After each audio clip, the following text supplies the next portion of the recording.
जगत में प्रत्येक व्यक्ति को किसी ना किसी प्रकार की निर्बलता अवश्य होती है। जैसे कोई बहुत तेजी से दौड़ नहीं पाता तो कोई अधिक भार नहीं उठा पाता, कोई असाध्य रोग से पीड़ित रहता है तो कोई पढ़े हुए पाठों को स्मरण में नहीं रख पाता। ऐसे अनेकों उदाहरण और भी हैं।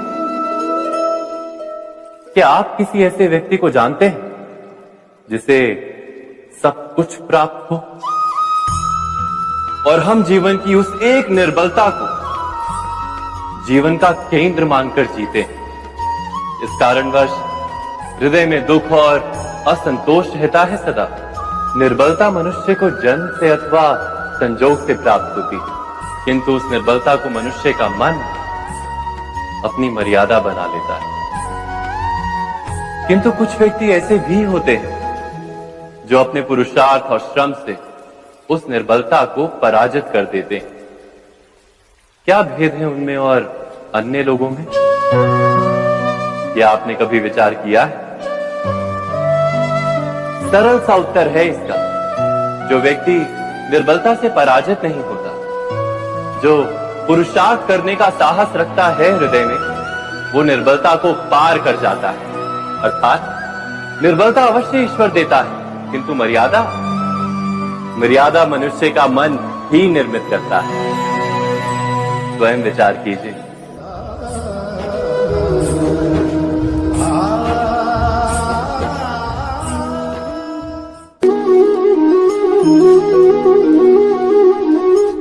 भविष्य का दूसरा नाम है संघर्ष। हृदय में आज इच्छा होती है और यदि पूर्ण नहीं हो पाती तो हृदय भविष्य की योजना बनाता है। भविष्य में इच्छा पूर्ण होगी ऐसी कल्पना करता रहता है, किंतु जीवन ना तो भविष्य में है ना अतीत में। जीवन तो इस क्षण का नाम, अर्थात इस क्षण का अनुभव ही जीवन का अनुभव। पर हम ये जानते हुए भी इतना सा सत्य समझ नहीं पाते। या तो हम बीते हुए समय के स्मरणों को घेर कर बैठे रहते, या फिर आने वाले समय के लिए हम योजनाएं बनाते रहते हैं और जीवन जीवन बीत जाता है। एक सत्य यदि हम हृदय में उतार लें कि ना हम भविष्य देख सकते हैं, ना ही भविष्य निर्मित कर सकते हैं, हम तो केवल धैर्य और साहस के साथ भविष्य को आलिंगन दे सकते हैं, स्वागत कर सकते हैं भविष्य का। तो क्या जीवन का हर पल जीवन से नहीं भर जाएगा? स्वयं विचार कीजिए।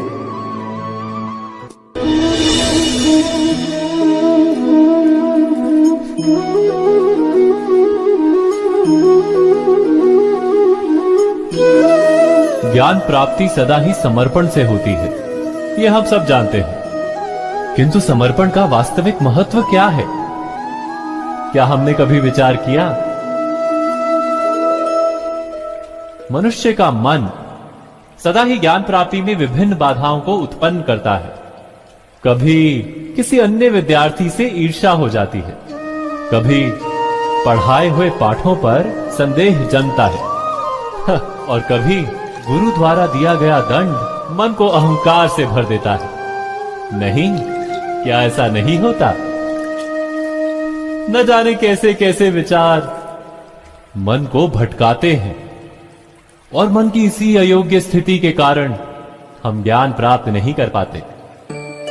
मन की योग्य स्थिति केवल समर्पण से निर्मित होती है। समर्पण मनुष्य के अहंकार का नाश करता है, ईर्ष्या, महत्वाकांक्षा आदि भावनाओं को दूर कर हृदय को शांत करता है और मन को एकाग्र करता है। वास्तव में ईश्वर की सृष्टि में ना ज्ञान की मर्यादा है ना ज्ञानियों की। गुरु दत्तात्रेय ने तो गाय और श्वान से भी ज्ञान प्राप्त कर लिया था। अर्थात विषय ब्रह्म ज्ञान का हो या जीवन के ज्ञान का या गुरुकुल में प्राप्त होने वाले ज्ञान का, उसकी प्राप्ति के लिए गुरु से अधिक महत्व है उस गुरु के प्रति हमारा समर्पण। क्या ये सत्य नहीं?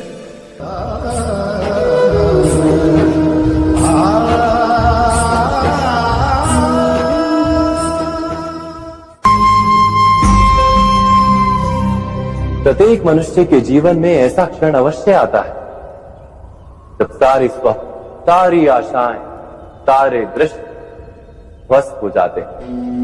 जीवन के सारे आयोजन ही बिखर जाते हैं। एक और धर्म होता है और दूसरी ओर सुख। इसी को धर्म संकट कहते हैं। जब धर्म का वहन ही संकट हो और धर्म का त्याग ही दुख। विचार कीजिए, कभी किसी स्वजन के विरुद्ध सत्य बोलने का अवसर प्राप्त हो जाता है, कभी ठीक दरिद्रता के समय सरलता से चोरी करने का मार्ग प्राप्त हो जाता है, कभी किसी शक्तिशाली राजनेता या राजा के कर्मचारी का अधर्म प्रकट हो जाता है। सबके जीवन में ऐसी घटना बनती ही रहती है। अधिकतर लोग ऐसे किसी क्षण को धर्म संकट के रूप में जान ही नहीं पाते। हमें किसी प्रकार के संघर्ष का अनुभव ही नहीं होता। सहजता से सुख की ओर खींचे चले जाते हैं, जैसे मक्खी गुड़ की ओर खींची चली जाती। वास्तव में धर्म संकट का क्षण ईश्वर के निकट जाने का क्षण होता है। यदि हम संघर्षों से भयभीत ना, सुख की ओर आकर्षित ना, अपने धर्म पर दृढ़ रहे, तो ईश्वर का साक्षात्कार दूर नहीं।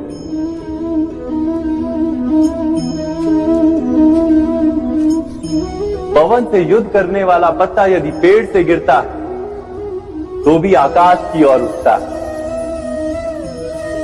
पवन से झुकने वाली घास वही भूमि पर रह जाती है।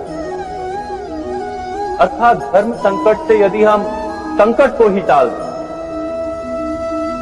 तो सुख तो मिलता है, जीवन बढ़ता है, किंतु क्या चरित्र नहीं टूटता? क्या आत्मा दरिद्र नहीं हो जाती? क्या ईश्वर से अंतर नहीं हो जाता? स्वयं विचार की। दो व्यक्ति जब निकट आते हैं तो एक दूसरे के लिए सीमाएं और मर्यादाएं निर्मित करने का प्रयत्न अवश्य करते हैं। हम यदि सारे संबंधों पर विचार करें तो देखेंगे कि इन सारे संबंधों का आधार यही सीमाएं हैं जो हम दूसरों के लिए निर्मित करते हैं। और यदि अनजाने में भी कोई अन्य व्यक्ति इन सीमाओं को तोड़ता है तो उसी क्षण हमारा हृदय क्रोध से भर जाता है। इन सीमाओं का वास्तविक रूप क्या है? क्या हमने कभी विचार किया? सीमाओं के द्वारा हम दूसरे व्यक्ति को निर्णय करने की अनुमति नहीं देते।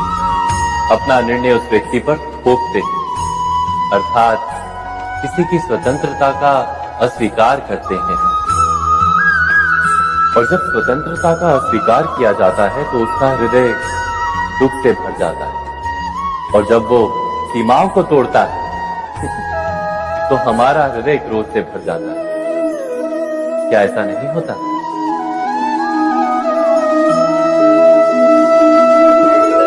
पर यदि एक दूसरे की स्वतंत्रता का सम्मान किया जाए तो किसी मर्यादाओं या सीमाओं की आवश्यकता ही नहीं होती।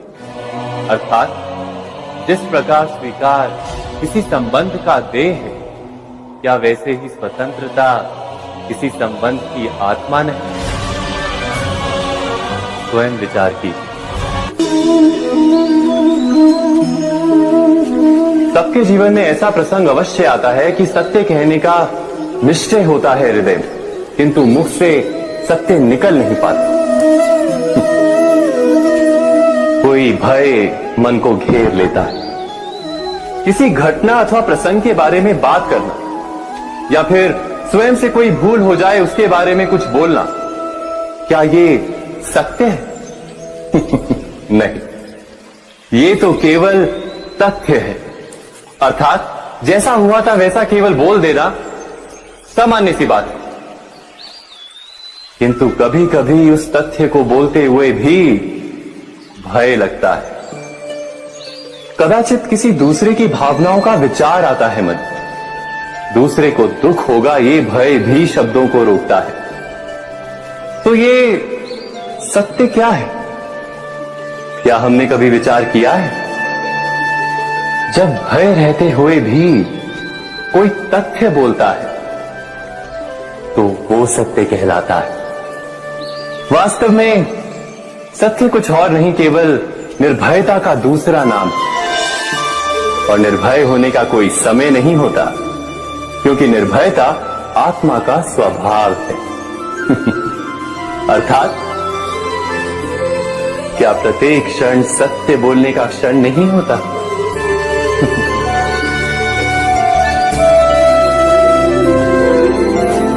स्वयं विचार कीजिए।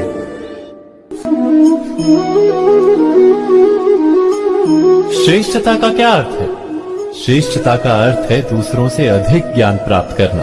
अर्थात मूल्य इस बात का नहीं कि स्वयं कितना ज्ञान प्राप्त किया, मूल्य इस बात का है कि प्राप्त किया हुआ ज्ञान अन्य लोगों से कितना अधिक है। अर्थात श्रेष्ठता की इच्छा ज्ञान प्राप्ति को भी एक स्पर्धा बना देती है। और स्पर्धा में विजय अंतिम कब होती है?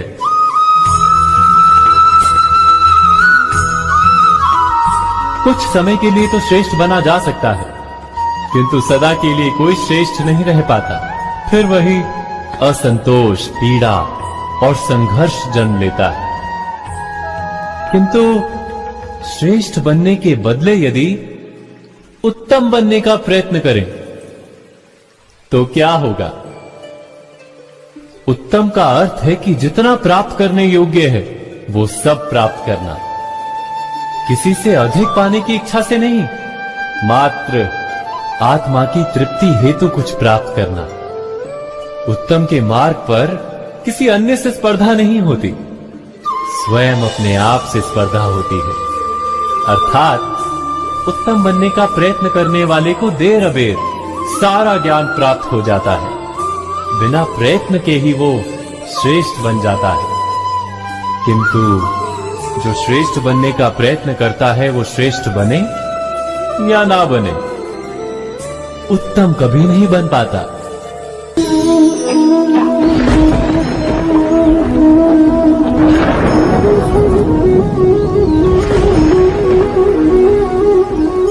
सपनों और पूर्वाभासों के आधार पर हम भविष्य के सुख दुख की कल्पना करते हैं। भविष्य के दुख का कारण दूर करने के लिए हम आज योजना बनाते हैं। किंतु कल के संकट को आज निर्मूल करने से हमें लाभ मिलता है या हानि पहुंचती है? ये प्रश्न हम कभी नहीं करते। सत्य तो ये है कि संकट और उसका निवारण सात जन से, व्यक्ति के लिए भी और सृष्टि के लिए भी। नहीं, आप अपने भूतकाल का स्मरण कीजिए, इतिहास को देखिए, आप तुरंत ही ये जान पाएंगे कि जब जब संकट आता है तब तब उसका निवारण करने वाली शक्ति भी जन्म लेती है। यही तो जगत का चलन है। वस्तुतः संकट ही शक्ति के जन्म का कारण है। प्रत्येक व्यक्ति जब संकट से निकलता है तो एक पद आगे बढ़ा होता है, अधिक चमकता है, आत्मविश्वास से अधिक भरा होता है, न केवल अपने लिए अपितु विश्व के लिए भी। क्या ये सत्य नहीं? वास्तव में संकट का जन्म है एक अवसर का जन्म, अपने आप को बदलने का, अपने विचारों को ऊंचाई पर करने का अवसर, अपनी आत्मा को बलवान और ज्ञान मंडित बनाने का अवसर। जो ये कर पाता है उसे कोई संकट नहीं होता, किंतु जो ये नहीं कर पाता वो तो स्वयं एक संकट है विश्व के लिए। विचार कीजिए।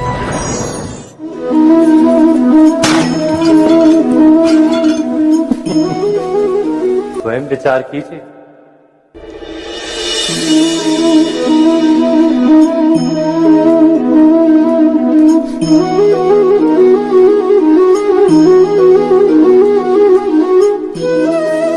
जीवन का हर क्षण निर्णय का क्षण होता है। प्रत्येक पद पर दूसरे पद के विषय में कोई निर्णय करना ही पड़ता है, और निर्णय अपना प्रभाव छोड़ जाता है। आज किए गए निर्णय भविष्य में सुख अथवा दुख निर्मित करते हैं, ना केवल अपने लिए, अपने परिवार के लिए, आने वाली पीढ़ियों के लिए भी। जब कोई दुविधा सामने आती है तो मन व्याकुल हो जाता है, अनिश्चय से भर जाता है। निर्णय का वो क्षण युद्ध बन जाता है और मन बन जाता है युद्ध भूमि। अधिकतर निर्णय हम दुविधा का उपाय करने के लिए नहीं, केवल मन को शांत करने के लिए लेते हैं। पर क्या कोई दौड़ते हुए भोजन कर सकता है? नहीं। तो क्या युद्ध से जूझता हुआ मन कोई योग्य निर्णय ले पाएगा? वास्तव में शांत मन से जब कोई निर्णय करता है तो अपने लिए सुखद भविष्य बनाता है, किंतु अपने मन को शांत करने के लिए जब कोई निर्णय करता है तो वो व्यक्ति भविष्य में अपने लिए कांटों भरा वृक्ष लगाता है। स्वयं विचार कीजिएगा।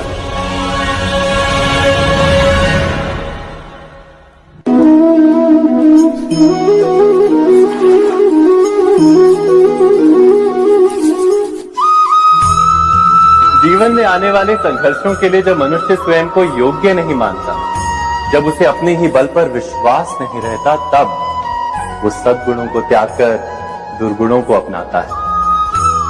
वस्तुतः मनुष्य के जीवन में दुर्जनता जन्म ही तब लेती है जब उसके अंतर में आत्मविश्वास नहीं होता। आत्मविश्वास ही अच्छाई को धारण करता है। ये आत्मविश्वास है क्या?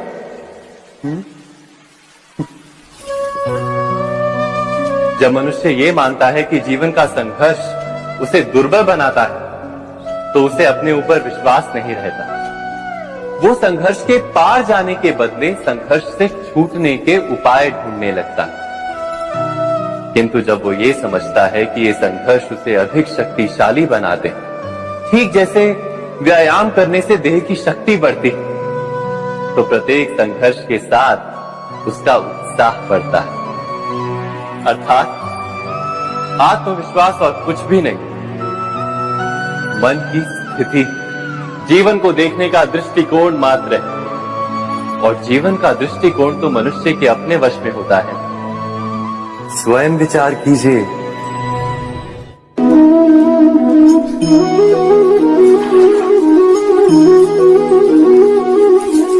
पिता सदा ही अपने संतान के सुख की कामना करते, उनके भविष्य की चिंता करते रहते। इसी कारणवश सदा ही अपने संतानों के भविष्य का मार्ग स्वयं निश्चित करने का प्रयत्न करते रहते। जिस मार्ग पर पिता स्वयं चला है, जिस मार्ग के कंकर पत्थर को स्वयं देखा है, मार्ग की छाया, मार्ग की धूप को स्वयं जाना है, उसी मार्ग पर उसका पुत्र भी चले, यही इच्छा रहती है हर पिता की। निसंदेह उत्तम भावना है ये। किंतु 3 प्रश्नों के ऊपर विचार करना हम भूल ही जाते। कौन से प्रश्न? प्रथम प्रश्न, क्या समय के साथ प्रत्येक मार्ग बदल नहीं जाते? क्या समय सदा ही नई चुनौतियों को लेकर नहीं आता? तो फिर बीते हुए समय के अनुभव नई पीढ़ी को किस प्रकार लाभ दे सकते हैं? दूसरा प्रश्न, क्या प्रत्येक संतान अपने माता पिता की छवि होता है? हाँ, संतानों को संस्कार तो अवश्य माता पिता देते हैं, किंतु भीतर की क्षमता तो ईश्वर देते हैं। तो जिस मार्ग पर पिता को सफलता मिली है, विश्वास है कि उसी मार्ग पर उसकी संतानों को भी सफलता और सुख प्राप्त होगा? तीसरा प्रश्न, क्या जीवन के संघर्ष और चुनौतियां लाभकारी नहीं होती? क्या प्रत्येक नया प्रश्न एक नए उत्तर का द्वार नहीं खोलता? तो फिर संतानों को नए नए प्रश्नों, संघर्षों और चुनौतियों से दूर रखना, ये उनके लिए लाभ करना कहलाएगा या हानि पहुंचाना? अर्थात जिस प्रकार संतान के भविष्य का निर्माण करने के बदले उसके चरित्र का निर्माण करना श्रेष्ठ है, वैसे संतानों के जीवन का मार्ग निश्चित करने के बदले उन्हें नए संघर्षों के साथ जूझने के लिए मनोबल व ज्ञान देना अधिक लाभदायक नहीं होगा? स्वयं विचार कीजिए। मनुष्य की सबसे बड़ी दुर्बलता क्या होती है? सोचिए। धन, प्रेम, अहंकार। मनुष्य की सबसे बड़ी दुर्बलता होती है उसके रहस्य। चाहे आप कितने भी शक्तिशाली क्यों ना हो, कितने भी प्रबल क्यों ना हो, परंतु उसके रहस्य उसके नाश की चाबी होती है। इसलिए यदि प्रबल रहना है, शक्तिशाली रहना है, समर्थ रहना है, तो अपने रहस्य को किसी को भी ना बताए, ना मित्र को और ना ही शत्रु को, क्योंकि समय पड़ने पर कब कौन शत्रु हो जाए ऐसा कहना संभव नहीं। विभीषण को रावण के अमृत कुंड का ज्ञात था, इसीलिए प्रभु श्री राम रावण का वध करने में सफल हो सके। इसलिए उचित यही है कि आप अपने रहस्य को स्वयं तक ही सीमित रखें। मनुष्य जीवन की परीक्षा में सफल होने के लिए क्या नहीं करता? वो परिश्रम करता है, दौड़ भाग करता है, और ये सब करने के पश्चात भी जब उसका काम नहीं बनता तो वो नकल करता है ना? तनिक लौटिए अपने बचपन में, स्मरण की